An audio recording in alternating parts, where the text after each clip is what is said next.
અમદાવાદના વસ્ત્રાલ અને આસપાસના વિસ્તારમાં બારી જીવાનો ત્રાસ અસહ્ય જોવા મળ્યો।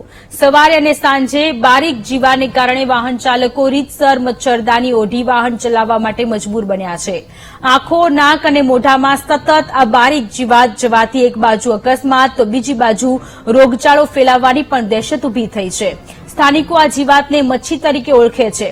સ્થાનિકોના જણાવ્યા પ્રમાણે ઠંડીની મોસમ પૂરી થાય અને ગરમી બરાબર ન જામે ત્યાં સુધી 1.5 થી 2 મહિના સુધી આ જીવાતનો ત્રાસ જોવા મળે છે, જેના કારણે વાહન ચાલકોને આખું મોઢું ઢાંક્યા બાદ જ રોડ પર ચલાવવા માટે મજબૂર થાય છે।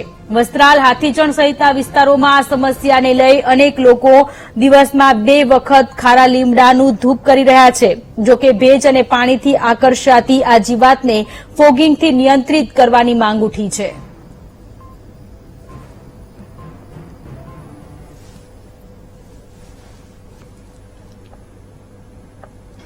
એટલે મચ્છી અહીંયા બહુ જ અત્યારના દાડામાં બહુ જ હોય છે, એટલે રૂમાલ બાંધીને નીકળવો પડે અને ચશ્મા બાંધીને નીકળવો। ચશ્મા વગર આપણને મચ્છી આવી જાય આંખમાં તો એક્સિડન્ટ બી થવાના વધારે ચાન્સીસ હોય છે। હા, એક્સિડન્ટ બી વધારે થાય છે મચ્છીઓના કારણે, એટલે ચશ્મા પહેરીને જ નીકળવું પડે છે। दिक्कत ये होती है गाड़ी चला तो बिना चश्मा नहीं चला सकते, और दूसरा मुंह पे नहीं अपने खुलता है तो एकदम आंखों में आता है, मुंह पे आता है, वही प्रॉब्लम होती है।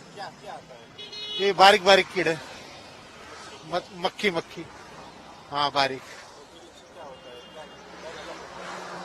चलाते एकदम आंख मिच जाती है, एक्सीडेंट का डर रहता है।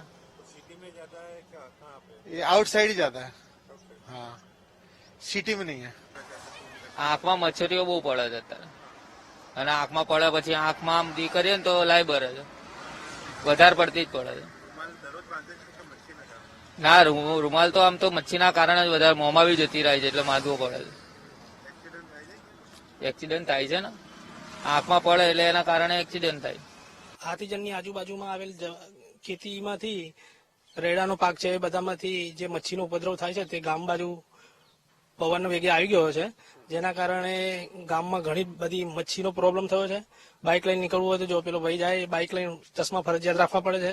આવતા જતા પબ્લિકને આંખમાં મચ્છી પડે છે, અને ઘરમાં પણ ઘણી બધી મચ્છીઓ ઘૂસી જાય છે, જેના કારણે અમારે ગામવાસીઓએ સાંજ પડે મ્યુનિસિપાલિટી દ્વારા તો કઈ હાલ દવાનો છંટકાવ કરવામાં આવ્યો નથી, તેથી મચ્છીના પ્રમાણને ઘટાડવા માટે અમે ગામ લોકો તબકડામાં લીમડાનો ધુમાડો છે એવું બધું કરી રહ્યા છે।